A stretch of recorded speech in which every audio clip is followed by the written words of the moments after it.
اے پیغمبر، لوگ تم سے یتیم عورتوں کے بارے میں فتویٰ طلب کرتے ہیں۔ کہہ دو کہ اللہ تم کو ان کے ساتھ نکاح کرنے کے معاملے میں اجازت دیتا ہے،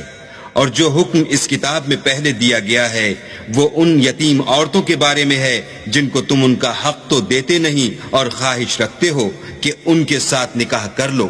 اور نیز بیچارے بے کس بچوں کے بارے میں، اور یہ بھی حکم دیتا ہے کہ یتیموں کے بارے میں انصاف پر قائم رہو، اور جو بھلائی تم کرو گے اللہ اس کو جانتا ہے۔ اور اگر کسی عورت کو اپنے خاوند کی طرف سے زیادتی یا بے رغبتی کا اندیشہ ہو تو میاں بیوی پر کچھ گناہ نہیں کہ آپس میں کسی قرارداد پر صلح کر لیں، اور صلح خوب چیز ہے، اور طبیعتیں تو بخل کی طرف مائل ہوتی ہیں،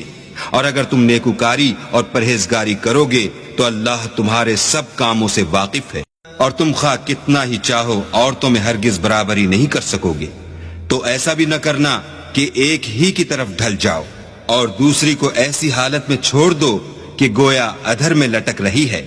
اور اگر آپس میں موافقت کر لو اور پرہیزگاری کرو تو اللہ بخشنے والا مہربان ہے۔ اور اگر میاں بیوی میں موافقت نہ ہو سکے اور ایک دوسرے سے جدا ہو جائیں تو اللہ ہر ایک کو اپنی دولت سے غنی کر دے گا،